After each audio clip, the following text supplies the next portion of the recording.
Hello everybody, welcome back to another video. We're here again today talking about some playoff baseball. So we had 4 games today. 3 series are gonna go to a game 3 tomorrow. I wanted 4 because I want as much winner go home baseball as possible, but 3 will do. I only got 1 baseball to hold up today for a team that won. Don't have a Guardians baseball, don't have a Yankees baseball, don't have a Dodgers baseball. Hopefully that'll be all squared away, and next season I can hold up the balls of whoever won. But I will, during games that I don't have a ball to hold up, which is all of them but the Padres game, I will hold this one. This is a foul ball I got. Giants, Luis Matos hit this foul ball, and it came my way, and I caught it. Well, I don't know if I caught it. That's a nice way of saying that it dropped near me, and I picked it up before anyone else could. But we're going to start talking about the games. Tigers-Guardians. This game was close for 7.5 innings, until it wasn't. Guardians need to win this game. It's a winner-go-home game for them. And then tomorrow is a winner-go-home game for both sides. George Valera, rookie, hit his home run in his first postseason, second postseason game, I believe. That made it 1-0. Baez had an RBI single in the 4th. Tied it at 1. It'd be tied for 1 for a while, and that's partially because Zach McKinstry got thrown out at 3rd. And it would be 1-1 until the 8th. Now, I wanted to talk about Chase DeLauter, first of all. Chase DeLauter, rookie making his MLB debut in the playoffs. Mark Kiger, Alex Kirilloff, Adalberto Mondesi, Brian Weathers, and Shane McClanahan. I think those are all the players who have made their debuts in the playoffs. DeLauter, he had a mixed day, I would say. He had an error in the first inning. He dropped a fly ball. That was a tough look, but it'll bounce back, get out of the inning. But on this RBI single by Baez, he threw McKinstry out at 3rd. And that was a big play because Dingler did not score before, keeping it 1-1. Overall, DeLauter went 0-for-2 with a walk. Ended up working out, of course, because the Guardians got a win. A mixed day for him. And the reason why the Guardians got the win was this 8th inning. Brian Rocchio. Guardians fans were all over this guy for his defensive struggles last year. And he was not good offensively to start the year. And that's the beauty of baseball, is that anybody could be a hero. That's why, time for a rant. The golden at-bat is bullshit. Screw Manfred if he ever implements it. The reason why baseball is so good is because anybody can be a hero, and Brian Rocchio was the hero. He hit a home run in the bottom of the 8th to make it 2-1. Schneemann had an RBI double, and then Bo Naylor had a big 3-run home run. It was 6-1 after 8. In the 9th, the Tigers loaded the bases but couldn't score. Tigers had many opportunities. Going into the 8th inning, the Tigers were out hitting the Guardians 7-2, and it was 1-1. The Tigers overall, 1-for-15 with runners in scoring position, 15 left on base. There's got to be better offensively for the Tigers. This is definitely a game they could have won, and now they got to play an away game 3. Whoever wins this goes on to face the Mariners. Whoever loses this goes home. Rocchio had an error in the 9th inning. That's partially how the bases got loaded. Cade Smith worked around a walk, a hit by pitch, and an error by Rocchio. Again, Guardians fans, understandably, were upset with Rocchio last year. He played terrible defense, and saw a little bit of that today, but end of the day, nobody scored, no harm, no foul. He is the hero because of the home run. Guardians win the must-win game 6-1 with a big 8th inning. I gave Naylor the first star, partially because of that Rocchio error, but also because that home run, I feel like, was bigger because it made it from 3-1 to 6-1. That put it out of reach. Although you could say without Rocchio's home run, they wouldn't be there. Good argument. It is a silly 3-star thing that I'm making up, and it should not be a reason to be worried about it. This means nothing. This is just my personal opinion. Rocchio was a 2nd star because home run, go-ahead home run, 1-for-3 with an RBI. Baez, I gave the 3rd star. I was debating on giving it to Valera, but he was only 1-for-2.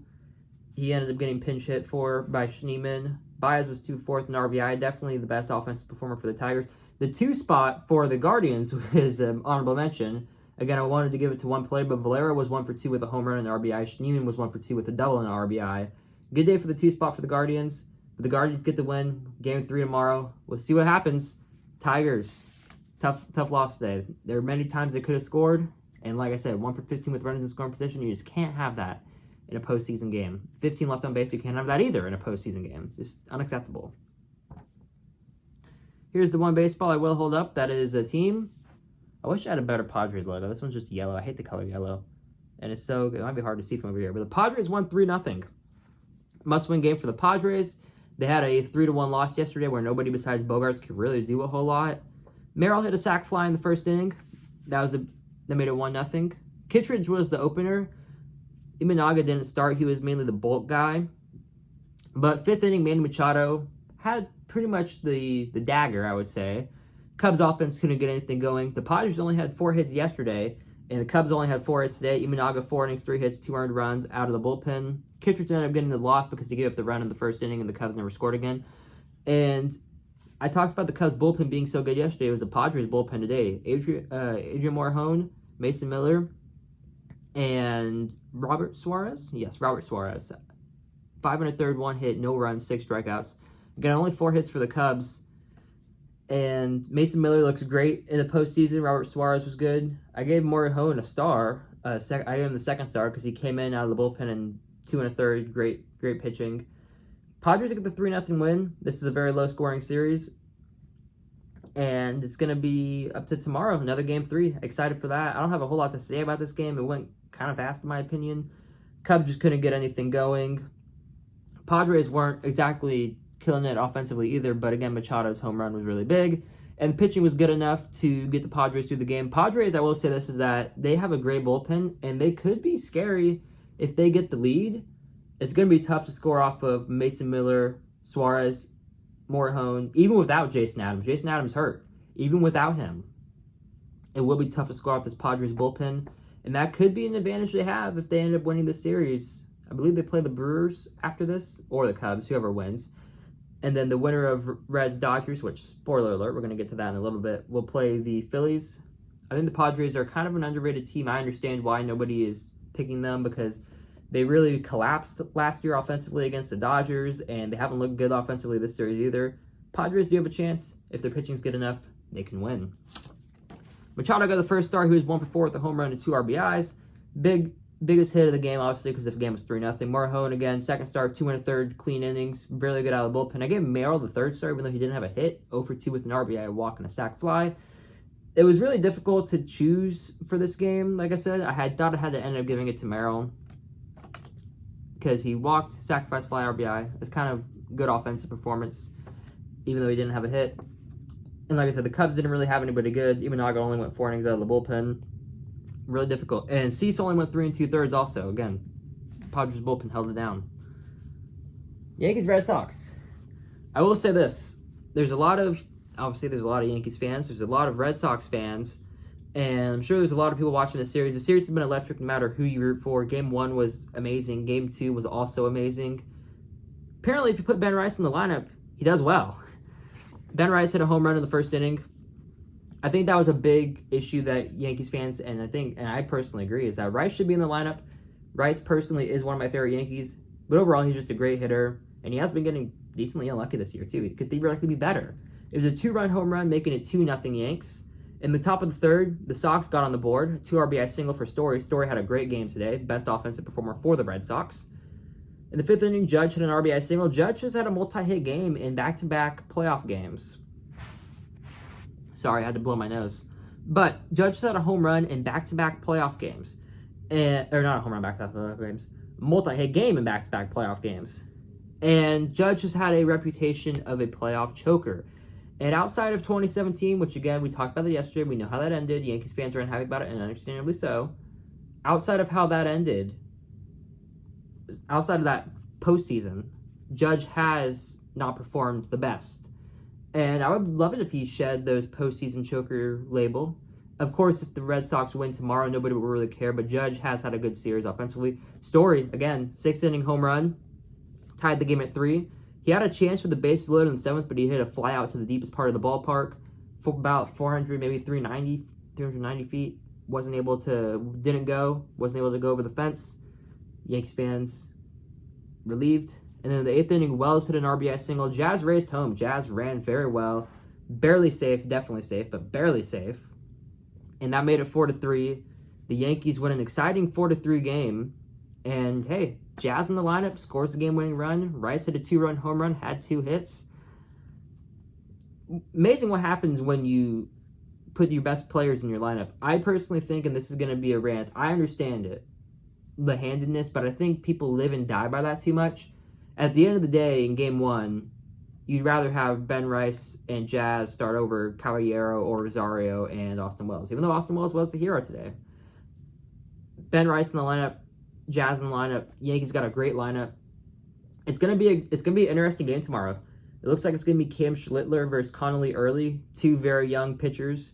Early just starting his major league career. Schlittler's just starting major league career. He's a rookie, but he's been around for a little while longer than Connolly Early. A lot of people high on both of them. It's going to be a very interesting game tomorrow, and I'm definitely going to watch it. Because like I said, this has been electric. The fans in Yankee Stadium have been electric. Two really close games, two really exciting games. This has lived up to the hype. And the Red Sox-Yankees is always a good matchup. I know that people are like, oh, the Yankees and Red Sox play on ESPN all the time. I get it. You want to see different teams.